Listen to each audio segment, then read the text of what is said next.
Gujarat Chief Minister Mr. Narendra Modi was invited to Wharton to participate in an economic forum where he was to speak on the Gujarat model of governance. But after some opposition, the invitation was cancelled. Who opposed the invitation? Did Wharton students oppose? No. Did Wharton faculty oppose? No. So who opposed it? It was people from outside Wharton. And this is not the first time they oppose Narendra Modi.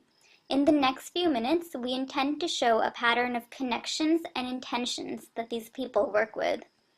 In 2005, Angana Chatterjee, a faculty at California Institute of Integral Studies, founded a group that led the movement which resulted in the denial of U.S. visa to Mr. Modi.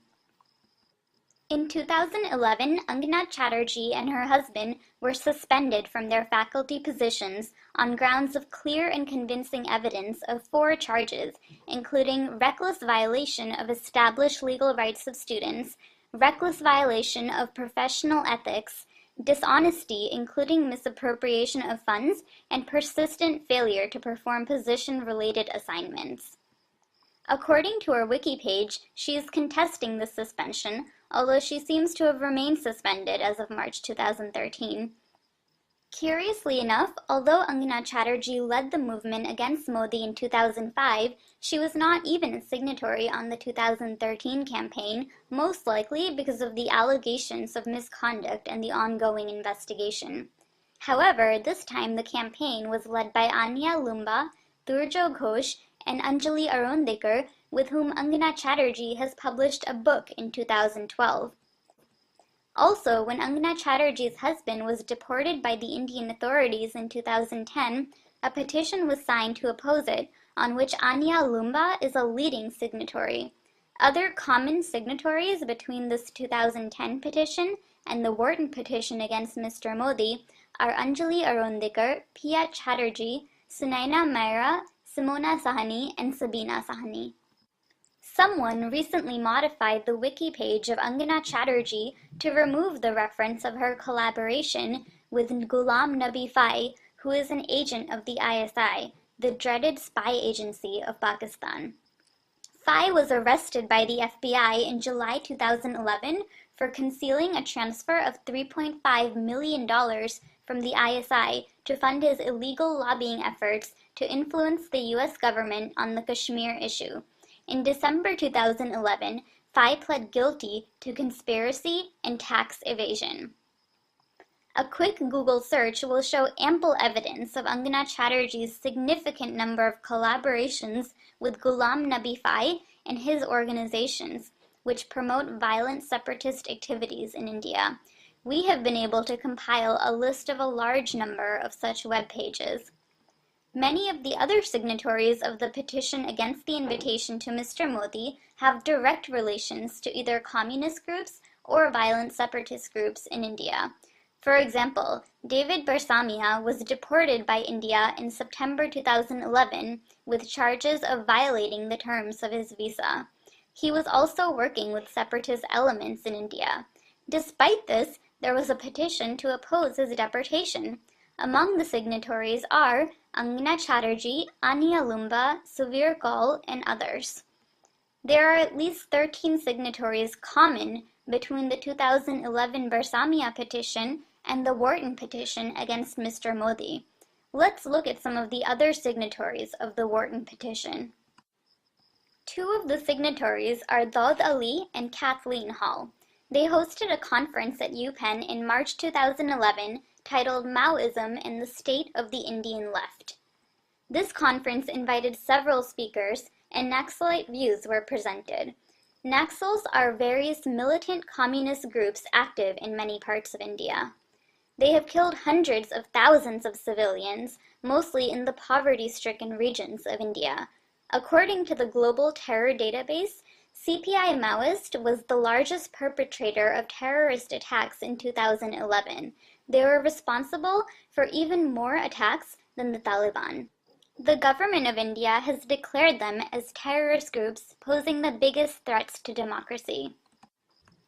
This is the official webpage of the March 2011 conference organized by Kathleen Hall and Daud Ali.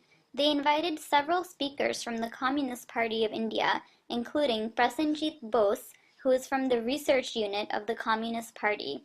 They also invited Gautam Navlakha, who has been supporting violent groups in India, along with Angana Chatterjee and Ghulam Nabi Fai.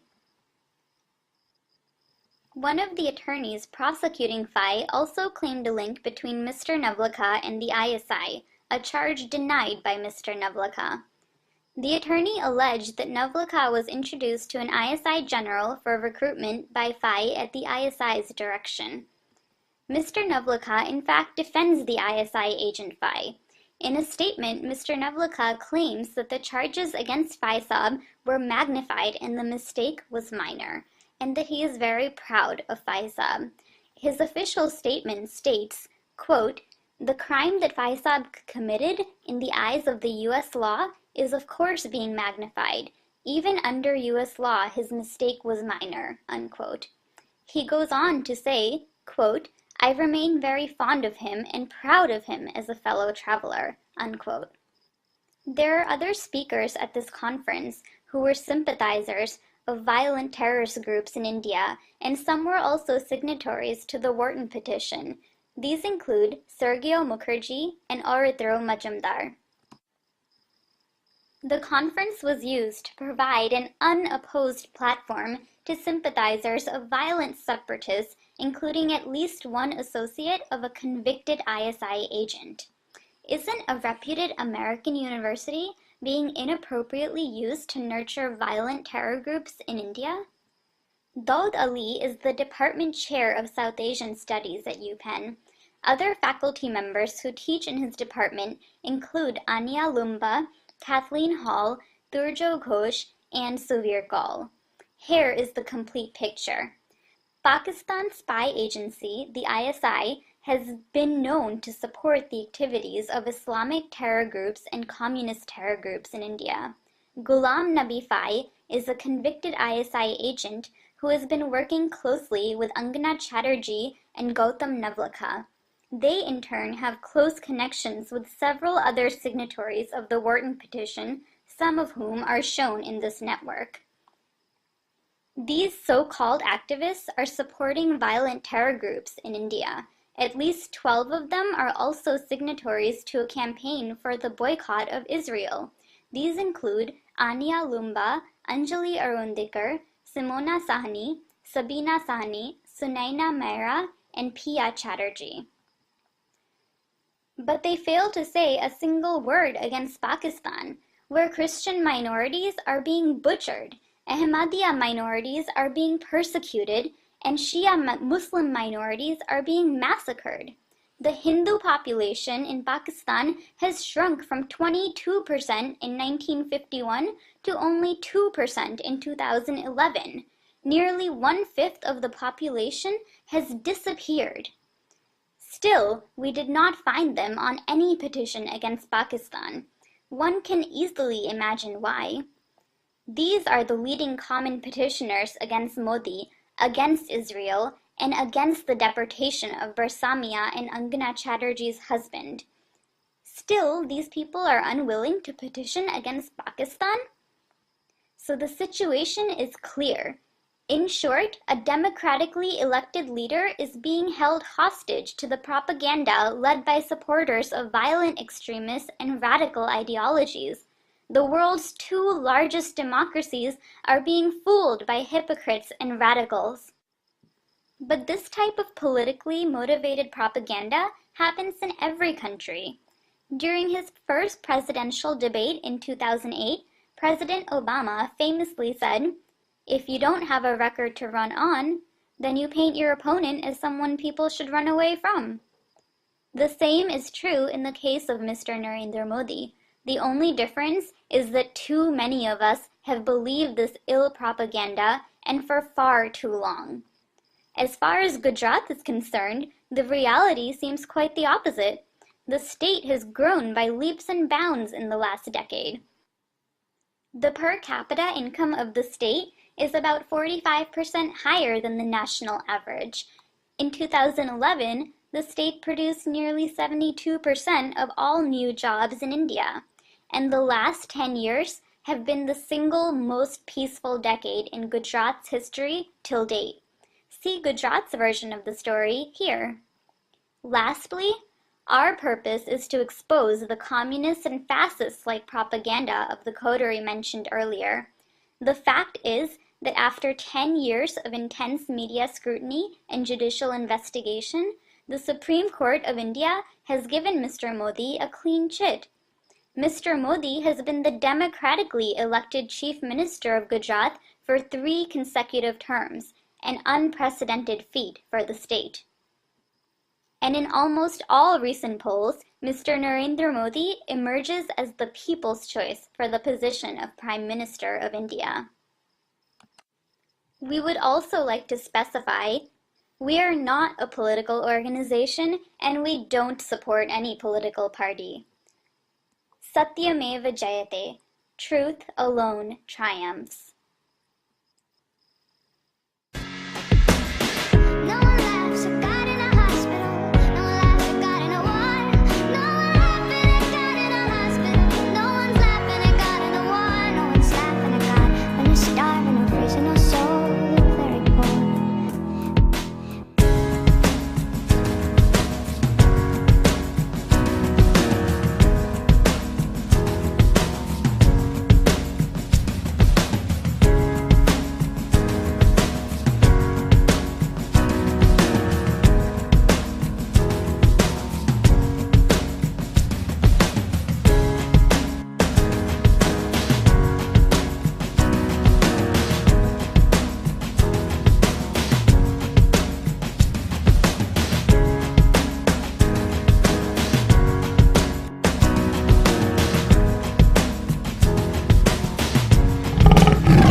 A faculty at California Institute of Integral Studies, founded a group that led the movement which resulted in the denial of U.S. visa to Mr. Modi. In 2011, Angana Chatterjee and her husband were suspended from their faculty positions on grounds of clear and convincing evidence of Gujarat Chief Minister Mr. Narendra Modi was invited to Wharton to participate in an economic forum where he was to speak on the Gujarat model of governance. But after some opposition, the invitation was cancelled. Who opposed the invitation? Did Wharton students oppose? No. Did Wharton faculty oppose? No. So who opposed it? It was people from outside Wharton. And this is not the first time they oppose Narendra Modi. In the next few minutes, we intend to show a pattern of connections and intentions that these people work with. In 2005, Angana Chatterjee seems to have remained suspended as of March 2013. Curiously enough, although Angana Chatterjee led the movement against Modi in 2005, she was not even a signatory on the 2013 campaign, most likely because of the allegations of misconduct and the ongoing investigation. However, this time the campaign 4 charges, including reckless violation of established legal rights of students, reckless violation of professional ethics, dishonesty including misappropriation of funds, and persistent failure to perform position-related assignments. According to her wiki page, she is contesting the suspension, although she